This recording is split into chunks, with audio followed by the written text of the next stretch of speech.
Parents informed me on my 18th B-day that they used up 90% of the trust fund I was eagerly waiting for to pay for my college to fund my disabled sister's shopping addiction, treatment, and lay out the plan they have for me so that I can keep helping her. So I laugh in their faces and tell them what I am going to do to get them to pay back all my money, and they are not liking it because now they are looking at jail time, thanks to my grandparents.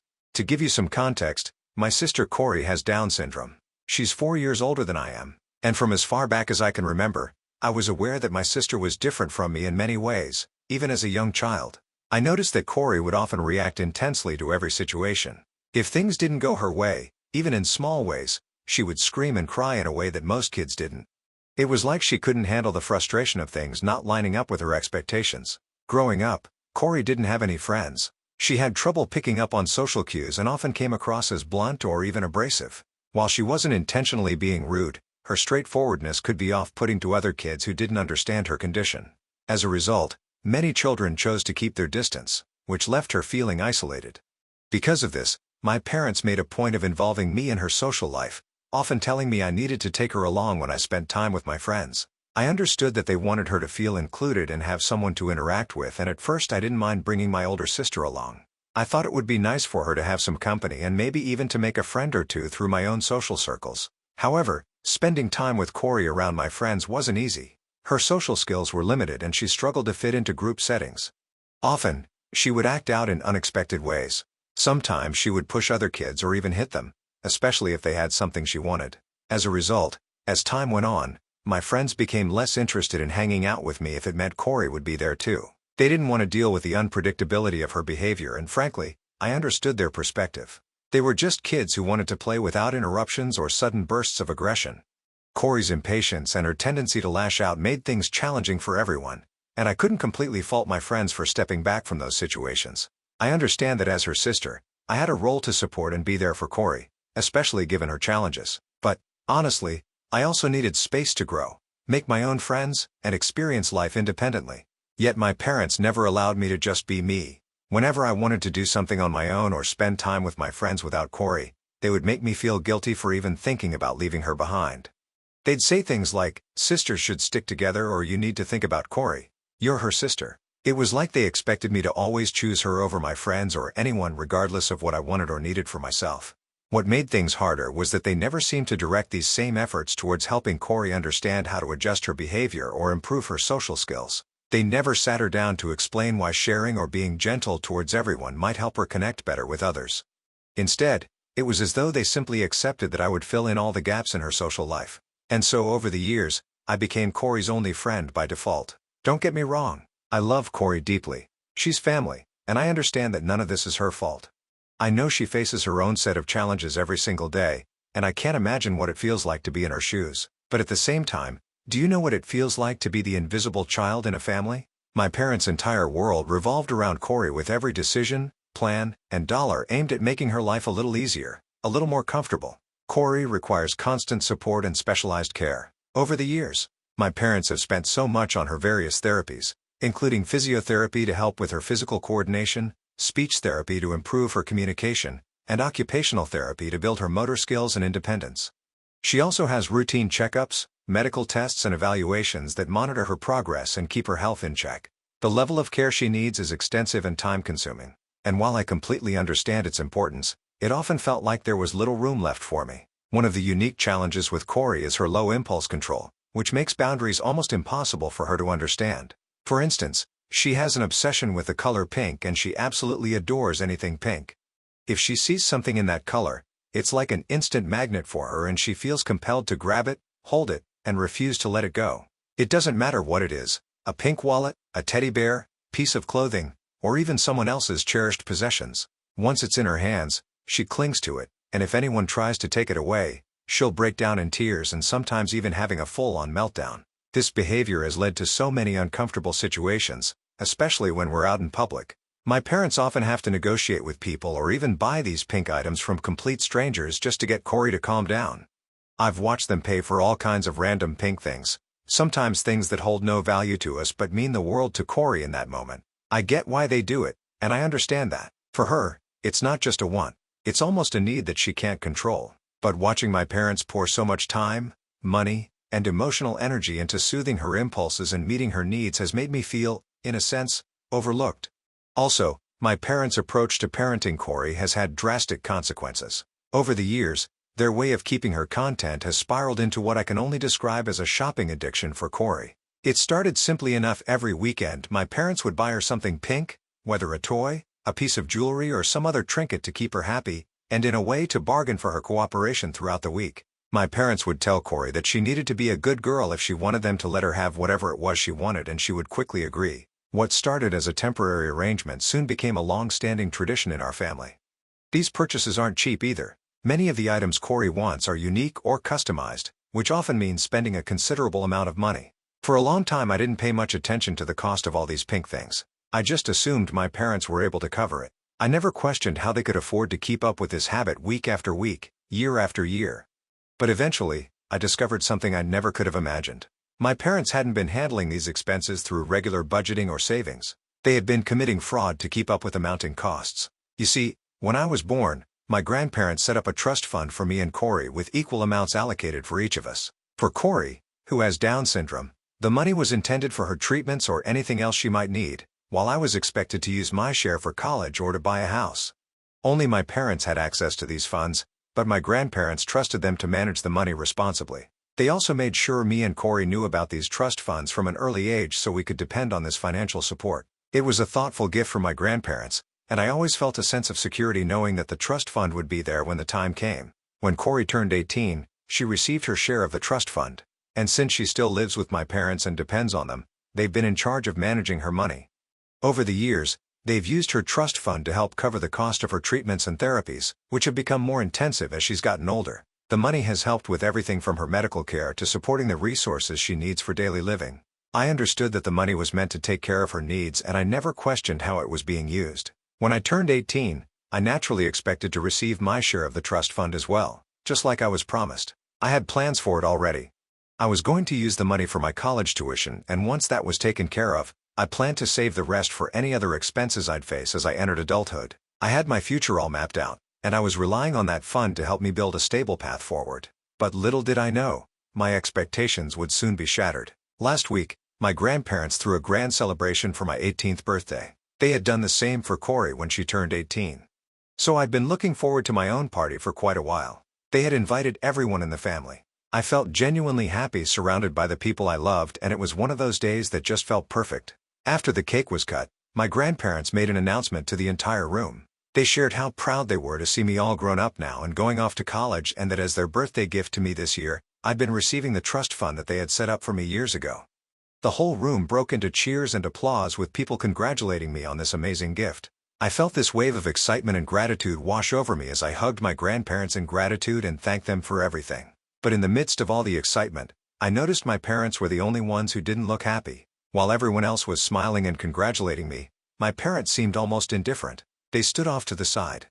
Their expressions looked strange, almost uncomfortable. I could see them exchanging glances, and though they didn't say anything, there was an awkwardness about them that was hard to miss. It struck me as unusual, but in the excitement of the party, I didn't think much. I wanted to enjoy the rest of the celebration, so I put it to the back of my mind.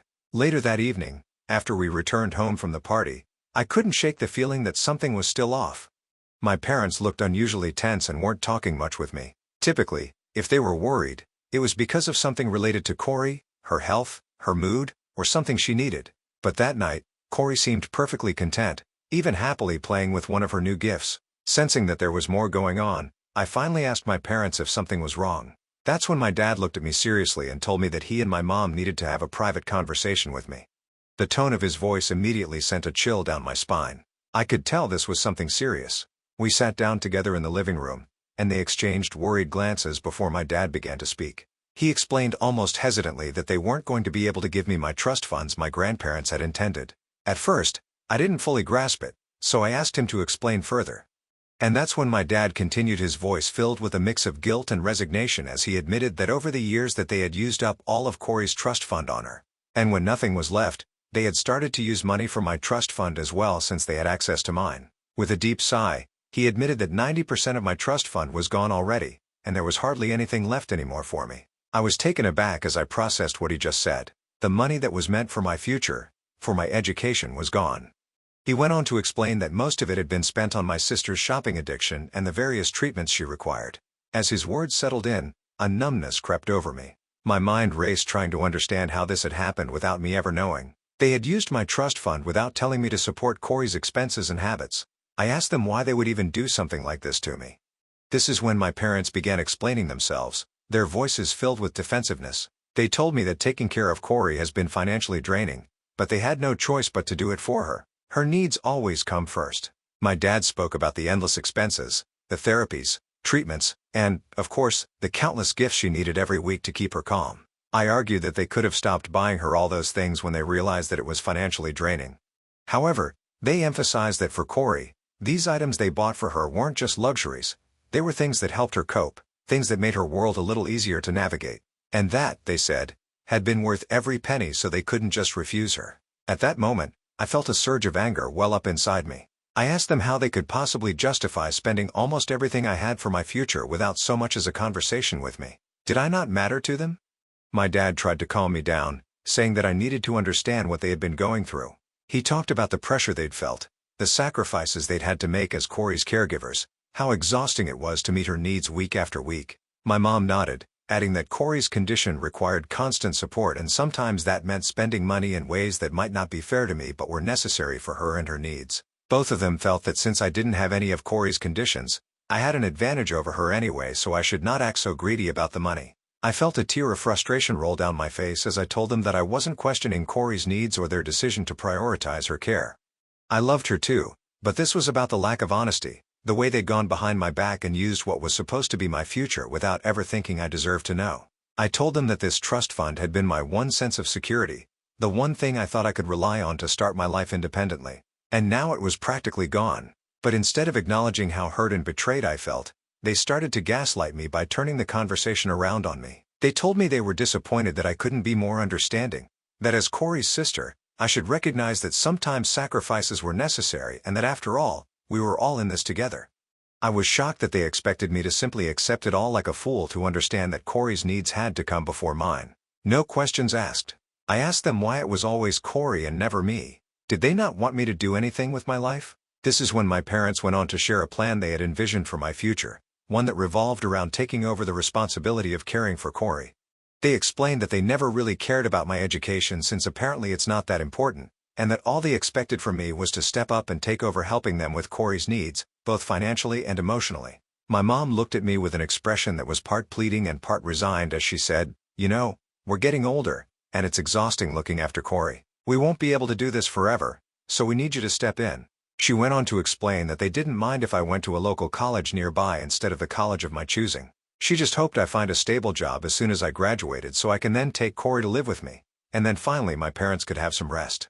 Dad suggested how I could even start contributing financially sooner while I was still in college by working a part-time job and sending some money home to Corey. They said it would help Corey have some independence in her life by letting her buy whatever it is that she wants and allow her to maintain the lifestyle they provided to her. I just sat there feeling numb, trying to comprehend what my parents expected me to do. At that moment, I felt utterly betrayed and frustrated. This wasn't the future I had imagined for myself.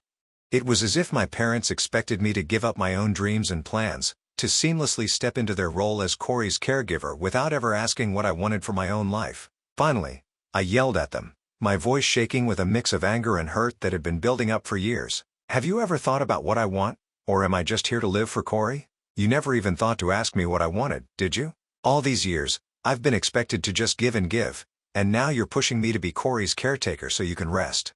How is any of this fair?" My voice cracked as the frustration poured out. "You're making decisions for me without even considering what it means for my life. I can't just drop everything for Corey and pretend like my dreams don't matter." All of my bottled-up frustrations came pouring out.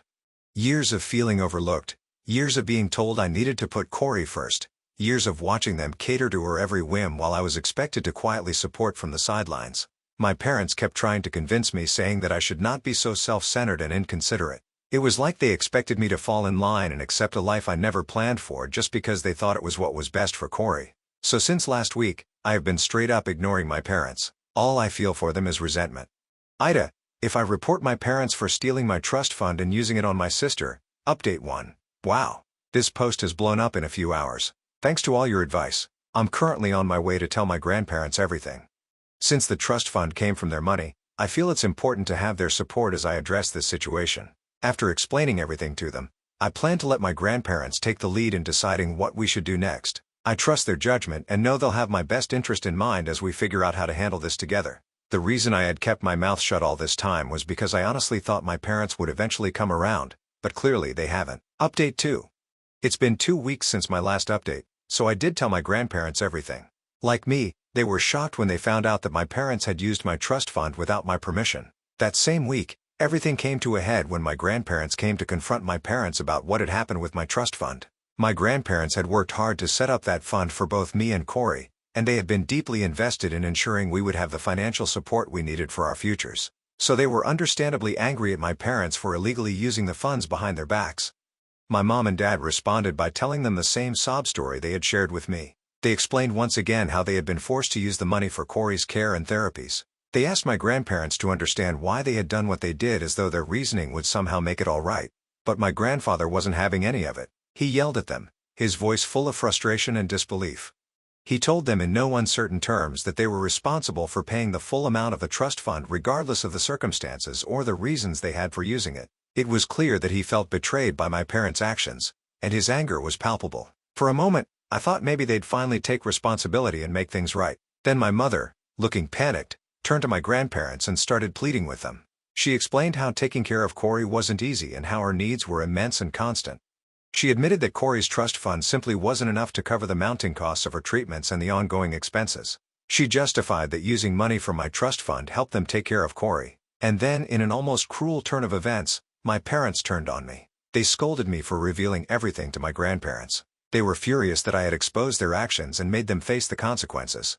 My dad, in particular, was livid and told me with a sharp edge to his voice that I should consider myself lucky because I was born normal unlike Corey and that I should not resent my sister so much. It was as if my entire life, my struggles, my own needs didn't matter at all. All that mattered was Corey, and I was being punished for not falling in line with the role they had chosen for me. Without thinking, I just looked them dead in the eye and told them straight up that if they didn't pay me back the money I was owed, I would sue them and make sure they went to jail for what they had done. I reminded them that what they had done was illegal, and there was no way they could justify their actions in court.